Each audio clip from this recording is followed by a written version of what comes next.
Mona Lisa का भाई घर में फूटी कौड़ी न देता और घर में 3 जवान बहनें थीं, जिसकी चिंता माँ को बीमार करती जा रही थी। मोनालिसा ने थोड़े थोड़े पैसे इकट्ठे करके मोबाइल ले लिया और फिर यूट्यूब पर चैनल बनाकर सिलाई सिखाने लगी, ताकि वहाँ से पैसे आएँ तो वो माँ की जिम्मेदारियाँ कम कर सके। तो एक दिन भाभी ने उसे वीडियो बनाते देख लिया और अपने पति से बोली, मोनालिसा ने चोरी से मोबाइल रखा हुआ है और लड़कों से बातें करती है। तो भाई ने उसे मार पीट कर मोबाइल छीन कर पत्नी को दे दिया और उसी रात मोनालिसा की वीडियो वायरल हो गई। तो भाई भाभी के होश उड़ गए यूट्यूब की तरफ से। बहुत अच्छा रिश्ता है, कहो तो बात चलाऊं, लेकिन बहन साफ बात है, लड़के वाले अच्छे खासे खाते पीते लोग हैं, दहेज भी उन्हें अच्छा ही चाहिए होगा। उच्च क्वालिटी का फर्नीचर और सारे इलेक्ट्रॉनिक्स बोलो मंजूर है। रिश्ते कराने वाली बुआ माँ के कान में झुक कर कह रही थी, जबकि उसकी फरमाइशें की लिस्ट सुनकर ही माँ के चेहरे का रंग उड़ता जा रहा था। उन्होंने एक ठंडी सांस ली।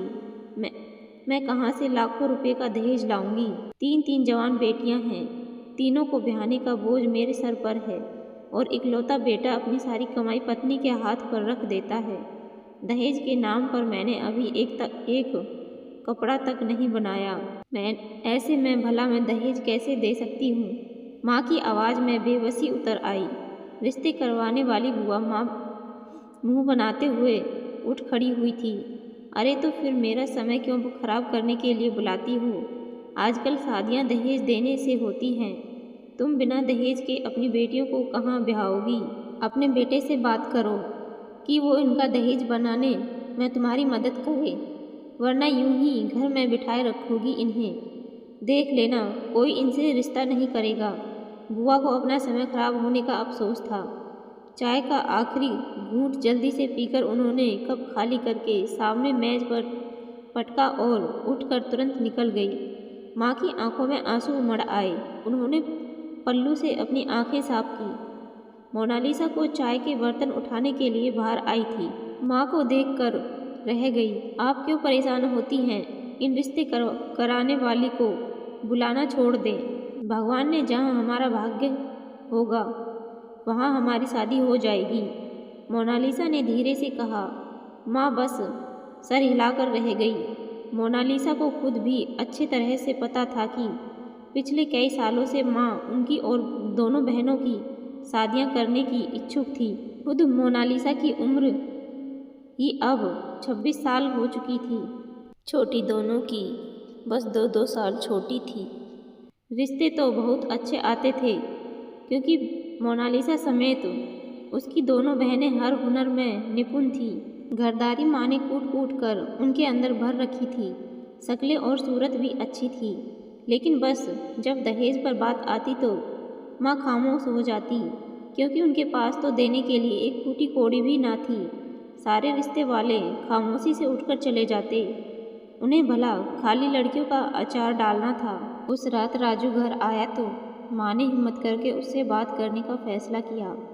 दरवाजे पर दस्तक देकर माँ ने अंदर आने का पूछा तो अंदर राजू अपनी पत्नी के मुंह से दिन भर की कहानी सुन रहा था। चौंक सा गया। हाँ, आ जाओ अंदर, राजू ने कहा तो माँ खामोशी से अंदर जाकर बैठ गई। राजू बेटा, तुम्हारी बहनों की उम्रें अब ज़्यादा होती जा रही हैं। मोनालिसा 26 साल की हो गई है। जो भी रिश्ता आता है वो दहेज ना होने के कारण वापस चला जाता है। मैं चाहती हूँ कि तुम हर महीने मुझे कुछ पैसे दे दिया करो, ताकि मैं उनका दहेज बनवाना शुरू कर दूँ। माँ ने बड़ी मुश्किल से अपनी बात पूरी की, लेकिन राजू तो अपनी जगह से ही उछल पड़ा। माँ, आप तो ऐसे कह रही हैं जैसे मैं लाखों रुपए कमाता हूँ। हर महीने जो सैलरी आती है आधे से ज़्यादा तो आपकी यही तीनों बेटियाँ खा पी जाती हैं, मुफ्त की रोटियाँ तोड़ रही हैं। घर में बैठकर उन्हें पाल रहा हूँ। ये कम है कि उन्हें लाखों का दहेज देकर विदा भी करूँ? मेरे पास नहीं है। दहेज बनवाने के पैसे शादी होती है तो ठीक है, नहीं तो बैठी रहें। मेरी जिम्मेदारी नहीं है ये सब। पिताजी भी समय से पहले ही चल बसे। ब्याह कर चले जाते अपनी लड़कियों को, मैंने क्या ठेका ले रखा है इनका। राजू की आवाज़ में गुस्सा ही गुस्सा था। उसकी पत्नी नीता मुस्कुराते हुए ये सारा दृश्य देख रही थी। माँ तो हक्का बक्का रह गई, लेकिन उन्हें अच्छी तरह अंदाजा हो चुका था कि राजू से बात करना बेकार है। वो खामोशी से उठकर बाहर चली आई। बाहर मोनालिसा सारी बातें सुन रही थी। आपको मना तो किया था कि भाई से बात मत करें, आप भी तो नहीं सुनती, उसने माँ से कहा। लेकिन माँ और क्या करती, थके हारे कदमों से वो अपने कमरे में जाकर लेट गई। तीनों बेटियों का बढ़ता हुआ बोझ उन्हें दिन प्रतिदिन खाए जा रहा था। अंदर ही अंदर वो ख़त्म हो रही थी। उन्हें बस यही डर था कि अगर उनकी आंखें समय से पहले बंद हो गई तो उनकी तीनों बेटियों का क्या होगा। राजू और उसकी पत्नी से तो कोई किसी भलाई की उम्मीद नहीं थी। महीने भर का राशन राजू अपनी मर्जी से घर में डलवाता था, बाकी के रुपये वो अपनी पत्नी के हाथ में रख देता। माँ और बहनों को क्या चाहिए, इस बात से उसे कोई सरोकार न था। माँ, मैं सारा दिन घर के कामकाज करती रहती हूँ, भाभी ढूंढ ढूंढ कर काम निकालती है और मुझसे करवाती है।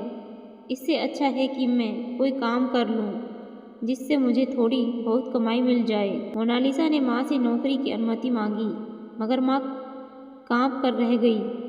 ना बेटा, राजू का पता है ना, वो तो घर से बाहर एक कदम भी नहीं निकालने देगा।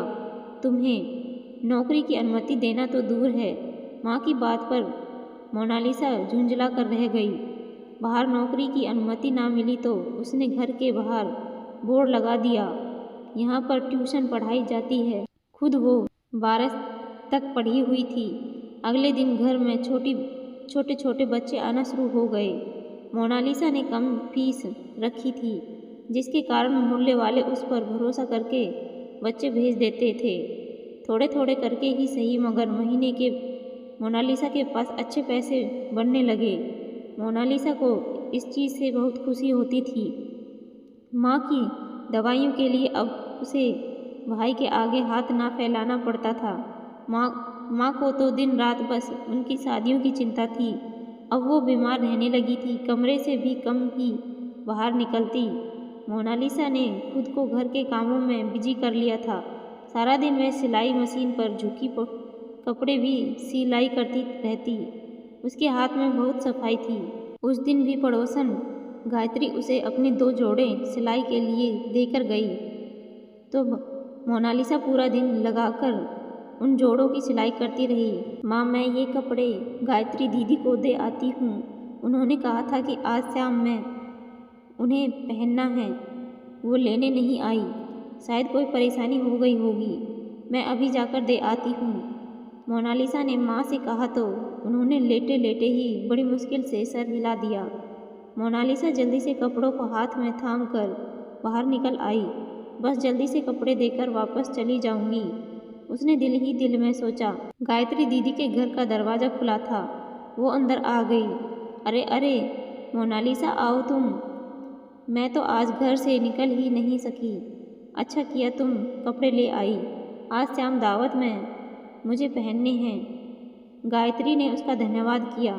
मोनालिसा तो जल्दी से उठ जाना चाहती थी, मगर गायत्री उसके लिए पानी का गिलास ले आई। कितनी सफाई है तुम्हारे हाथों में। मोनालिसा ने 100 रुपये में कपड़े सिलकर गायत्री दीदी को दे दिए। तुम तो अपना हुनर बर्बाद कर रही हो, तुम्हें चाहिए कि अपने इस हुनर को इस्तेमाल करके अपने हालात बदल दो। आजकल तो ज़माना बहुत बदल गया है, गायत्री ने कहा तो मोनालिसा फीका सा हंस दी। भाई नौकरी नहीं करने देते, इसलिए मैं घर से बाहर नहीं निकल सकती, उसने कहा तो गायत्री हैरान रह गई। तो घर से बाहर निकलने की क्या ज़रूरत है, आजकल तो लोग ऑनलाइन इतना पैसा कमा लेते हैं, तुम्हें घर से बाहर कहीं नहीं जाना पड़ेगा। तुम एक काम करो, एक मोबाइल ख़रीद लो और एक यूट्यूब चैनल बना लो। चैनल बनाने का सारा तरीका तुम्हें मैं समझा दूँगी, बहुत आसान है। बस तुम रोज़ाना जो कपड़े सिलाई करना उसकी वीडियो बनाकर अपने चैनल पर डाल दिया करना, देखना तुम्हारे हुनर की बहुत जल्द धूम मच जाएगी। गायत्री की बात पर मोनालिसा हैरान होते हुए उसे देख रही थी। ऐसा भी कुछ हो सकता था। उसे तो अब तक पता ही नहीं था। खामोशी से कपड़ों के पैसे लेकर वो घर आ गई, लेकिन गायत्री की बात ने उनके अंदर हलचल मचा दी थी। माँ से बताए बगैर ही उसने अपने ट्यूशन के पैसों में से कुछ रुपये अलग रखना शुरू कर दिए। 4 महीने के बाद ही उसके पास इतने रुपये जमा हो गए कि वो एक सस्ता सा सेकंड हैंड मोबाइल ले सकती थी। यूट्यूब चैनल बनाने की धुन अब उसके सर पर सवार हो चुकी थी। पैसे लेकर वो सीधे गायत्री के घर चली आई। दीदी, आपने कहा था ना कि यूट्यूब चैनल से मेरे घर के हालात बदल सकते हैं। इन पैसों से मेरे लिए एक सस्ता सा मोबाइल ला दे और मुझे चैनल बनाने का तरीका भी समझा दे, मोनालिसा ने कहा तो गायत्री हंस दी। हाँ हाँ, क्यों नहीं। मुझे पता है कि तुम तीनों बहनों की शादियां सिर्फ दहेज न होने के कारण रुकी हुई है। जब तुम्हारे पास पैसे होंगे तो तुम अपना और अपनी बहनों का भी दहेज इकट्ठा कर सकोगी। गायत्री की बात पर मोनालिसा की आंखें चमक उठी थी। गायत्री ने जो कहा वो सच कर दिखाया। वो अगले ही दिन मार्केट से उसके लिए एक सस्ता सा मोबाइल ले आई। मोनालिसा उसके घर कपड़े लेने गई तो उसने यूट्यूब चैनल बनवाकर सारा तरीका मोनालिसा को समझा दिया। वो पढ़ी लिखी थी तो थी ही, उसने एक ही बार में हर चीज़ समझ ली। उसकी आंखें हैरत के मारे फैली हुई थी। क्या इस तरीके से भी पैसा कमाया जा सकता है? दुनिया क्या से क्या हो गई थी और उसे पता ही ना था।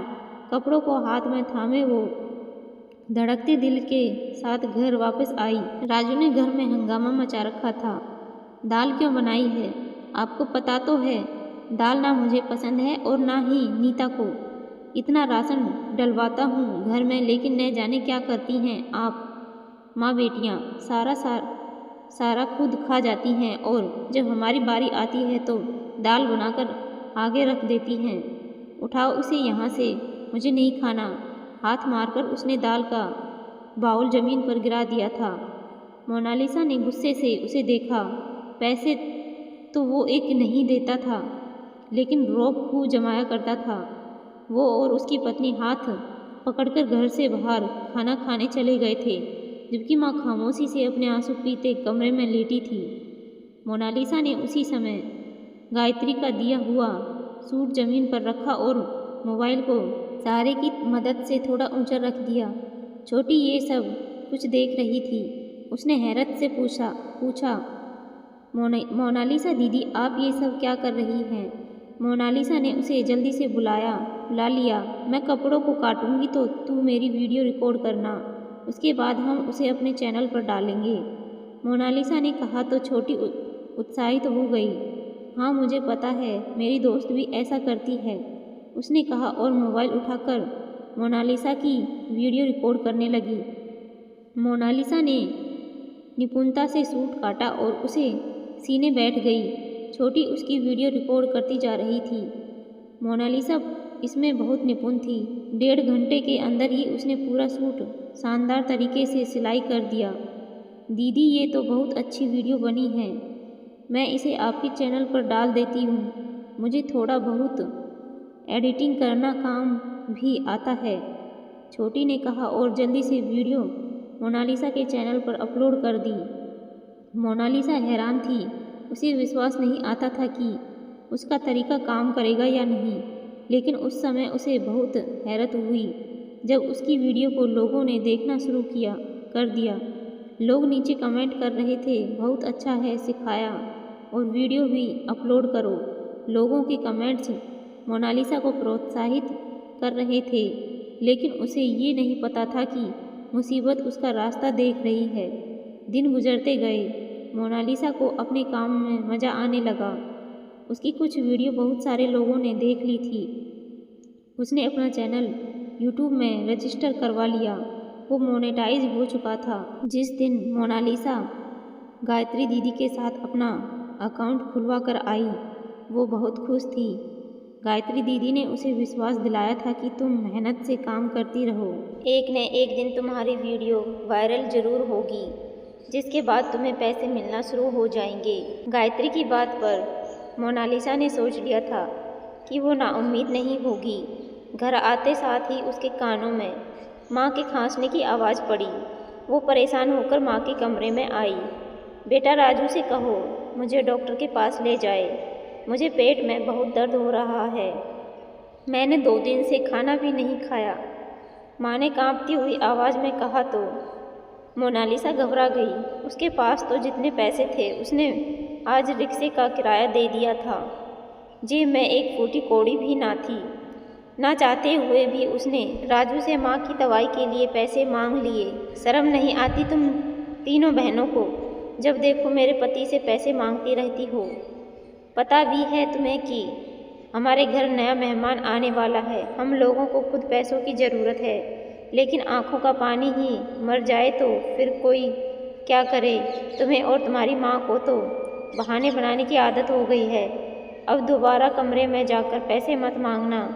वहाँ गोली रखी होंगी, कोई उठाकर खिला दो अपनी माँ को, कुछ नहीं होता उन्हें, नीता ने बहुत गुस्से से कहा और कमरे का दरवाज़ा धड़ से उसके मुंह पर बंद कर दिया था। मोनालिसा कांप कर रह गई। वापस आकर अपने आंसू पीते हुए उसने दर्द की एक गोली माँ के मुंह में डाल दी। यही खा ले माँ, अगले महीने मेरे ट्यूशन के पैसे आएंगे या कोई कपड़े सिलवाएगा तो मैं आपको डॉक्टर के पास ले जाऊंगी। उसकी आंखों से आंसू बह रहे थे। माँ भी अपने आंसू पीते हुए खामोशी से लेट गई। मोहल्ले की 2 औरतों ने सिलाई के लिए कपड़े भेजे रखे थे। मोनालिसा उन्हें काटने के लिए बैठी तो नीता ने उसे आवाज़ दी, जरा मुझे चाय तो बना दो, मेरे सिर में बहुत दर्द हो रहा है। मोनालिसा ने झुंझलाकर कपड़े वापस रखे और उठकर किचन में चली आई। नीता वहीं चूल्हे के पास खड़ी कुछ खा रही थी। मोनालिसा जल्दी जल्दी उसके लिए चाय बनाने लगी। दिल तो यूट्यूब चैनल और कपड़ों में उलझा हुआ था। चाय निकलते समय उसके हाथ से कप गिरकर टूट गया। ध्यान से काम करो, मेरे दहेज का इतना प्यारा कप था, तोड़ दिया, अब क्या तुम्हारा बाप लेकर देगा? नीता ने चिल्लाकर कहा तो मोनालिसा शर्मिंदा होते हुए दूसरा कप निकालने लगी। चाय उलटते हुए एक बार फिर उसका ध्यान भटका तो चाय उसका हाथ जला गई। उसके होठों से एक सिसकारी सी आवाज़ सी निकली। नीता उसकी सारी हरकतों को ध्यान से देख रही थी। क्या बात है, तुम्हें कहीं जाने की जल्दी है क्या, जो किचन से भागने पर तुली हो? नीता ने पूछा तो मोनालिसा घबरा गई। अपनी भाभी के स्वभाव को वह अच्छी तरह जानती थी। नहीं नहीं भाभी, ऐसा कुछ नहीं है, मुझे बस कपड़े सिलाई करने हैं। उसने चाय का कप जल्दी से भाभी के सामने रखा और फौरन अंदर आ गई। जल्दी से मोबाइल को सहारे के साथ सेट करते हुए वो कपड़े फैलाकर काटने लगी। साथ ही साथ वो बता भी रही थी कि कपड़ों की कटिंग किस तरह करनी है। नीता चाय का कप हाथ में लिए दबे पैरों उसके कमरे में आ गई। मोनालिसा मगन अंदाज में अपनी वीडियो रिकॉर्ड कर रही थी। मोबाइल सामने साफ नज़र आ रहा था। नीता ने जैसे मोबाइल देखा उसकी आंखें फैल गई। यहाँ खाने के लाले पड़े हुए हैं और इस महारानी ने छुपकर इतना महंगा मोबाइल रखा है। अभी बताती हूँ इसके भाई को, इसका दिमाग ठीक करती हूँ। वो जैसे आई थी दबे पैरों वैसे ही चली गई। अंदर बैठी मोनालिसा को पता तक न चला कि उसके सिर पर आसमान टूटने वाला है। शाम में राजू ने अभी घर के अंदर कदम रखा था कि नीता कमरे से निकल आई। मोनालिसा पानी लाओ, राजू ने आवाज़ लगाई तो नीता एकदम आगे बढ़कर बोली, अरे इस बेचारी को आवाज़ मत दो, सारा दिन बेचारी मोबाइल चला चला कर के थक चुकी है, अपनी उंगलियों को आराम दे रही होगी। आखिर चोरी छुपे मोबाइल चलाना और लड़कों से बात करना कोई आसान थोड़ी है। नीता की बात पर सभी सन्नाटे में रह गए थे कि किचन से पानी का गिलास लेकर निकलती मोनालिसा की आंखें फटी की फटी रह गई। राजू ने भी चौंक कर नीता की ओर देखा तो ये क्या कह रही हो, कौन सा मोबाइल और कैसे लड़के? राजू ने कहा तो नीता एकदम चमक कर बोली, अरे यही तुम्हारी बहन और कौन, आज मैंने अपनी आंखों से देखा है, उसके पास एक मोबाइल है जो तुमने तो दिलाया नहीं, चोरी छुपे कहीं से खरीद कर लाई है और उस पर किसी लड़के से बातें भी कर रही थी। ये तो लक्षण हैं इनके। अब जाहिर है शादियां तो हो नहीं रही, इस तरीके से अपना दिल बहलाएंगी। नीता ने आग लगाने में कोई कसर ना छोड़ी थी। राजू तो बाहर से थका हारा आया था। इस बात पर खोल उठा, कहाँ है मोबाइल, लाके मुझे दे, मैं तेरे हाथ तोड़ डालूंगा। इतनी हिम्मत कैसे हुई तेरी, चोरी छुपे मोबाइल रख कर लड़कों से बात करती है, मेरी इज्जत मिट्टी में मिलाना चाहती है। उसने आगे बढ़कर मोनालिसा को बालों की चोटी से पकड़कर झंझोड़ डाला। वो सिसक उठी, भाई मेरी बात तो सुने, मैं इस मोबाइल पर लड़कों से बातें नहीं करती, बल्कि मैंने चैनल बनाया है, उस पर मैं सिलाई सिखाती हूँ। उसकी बात अभी मुंह में ही थी कि राजू ने उसे एक जोरदार थप्पड़ दे मारा। बड़ी आई है चैनल बनाने वाली और सिलाई सिखाने वाली, जरूर तेरा कहीं ना कहीं चक्कर चल रहा है। मेरी आंखों के सामने ये खेल रचा रखा है और माँ बेटियाँ ड्रामे करती हैं हो बीमारी के। तेरा इलाज तो मैं करता हूँ। जोर से दीवार की ओर धक्का देते हुए राजू अंदर कमरे की ओर बढ़ गया, जहाँ से नीता पहले ही मोनालिसा का मोबाइल ढूंढ कर बाहर ला चुकी थी। नीता की आंखें चमक रही थी। खुद वो बड़े समय से राजू को मोबाइल दिलवाने का कह रही थी, मगर राजू के पास पैसे ही नहीं हो पा रहे थे। मोबाइल देखते ही राजू मोनालिसा पर टूट पड़ा। लातों घूसों मुक्कों से उसे मार मार कर मोनालिसा का बुरा हाल कर दिया। माँ अंदर से हांफती कांपती बाहर निकल आई। अरे बस कर दे, छोड़ दे इसे, किसी लड़के से बात नहीं करती, वो यूट्यूब चैनल चलाती है, तू तो 1 रुपया नहीं देता, आखिर इसे तो मेरी और अपनी जिम्मेदारियां पूरी करनी है ना। माँ ने कहा तो राजू ने आगे बढ़कर उन्हें भी एक जोरदार धक्का दे दिया। तुमने ही सर चढ़ा रखा है इनको, ऐसी लड़कियां ही फिर घरों से भाग जाती हैं और तुम्हारे जैसी औरतें फिर सर पीटती रह जाती हैं, राजू ने कहा और अंदर अपने कमरे में चला गया। मोनालिसा सिसकती हुई वहीं बैठी रह गई। माँ ने आगे बढ़कर उसका सर सहलाया, छोड़ दे उसे, दफा कर। माँ उसे बहला रही थी, मगर वो फूट फूट कर रोने लगी थी, जबकि नीता मुस्कुराती हुई मोबाइल अंदर अपने कमरे में ले गई थी। मोनालिसा बाहर बैठी फूट फूट कर रो रही थी। खुद माँ की आंखों में भी आंसू आ गए थे। माँ, मैंने मोबाइल पर लड़कों से बातें नहीं की है, आपके सामने तो चैनल पर वीडियो डालती थी ताकि कुछ पैसे बन जाएं और आपकी दवाइयाँ आ जाएं और हमारा दहेज इकट्ठा हो जाए। भाई तो 1 रुपया भी घर पर नहीं देता। मोनालिसा ने सिसकियों के बीच कहा तो माँ ठंडी सांस भरकर रह गई। मुझे सारी बातों का पता है, तू चिंता मत कर, बस अपना भाग्य समझकर बर्दाश्त कर ले। माँ ने उसका हाथ थामा और उसे उठाकर अंदर ले जाने लगी। छोटी बहन, दोनों बहनें भी बहुत दुखी हो गई थी, जबकि राजू अपने कमरे में लेटा अपने गुस्से को कंट्रोल करने की कोशिश कर रहा था। नीता को इस बात से कोई फर्क नहीं पड़ता था कि उसने राजू के अंदर कौन सी आग लगा दी है। वो तो मोबाइल हाथ में थामे एक चीज़ खोलकर चेक कर रही थी। वाह भाई, बड़ी चीज़ें रखी हुई हैं, इसने तो मोबाइल के अंदर क्या क्या चीज़ें डाउनलोड की हुई हैं, बड़ा मज़ा आता होगा मोबाइल चलाने में उसे। अब बैठी तड़पती रहेगी, ये मोबाइल तो अब मेरा हो गया। नीता दिल ही दिल में मुस्कुराती हुई मोबाइल चला रही थी, जबकि बराबर में लेटा हुआ राजू कुछ और ही सोच रहा था। कितने दिनों से उसे रोहित का उधार लौटाना था और पैसे ही जमा नहीं हो पा रहे थे। उसने रोहित से कल का वादा किया था, पर उसके पास तो पैसे ही नहीं हो पाए थे। सुबह राजू उठकर घर से बाहर निकला तो हैरान रह गया। कल तक तो रोहित उसे मारने पीटने पर तुला हुआ था, लेकिन आज तो वो इतना मुस्कुराते हुए राजू से आकर लिपट गया।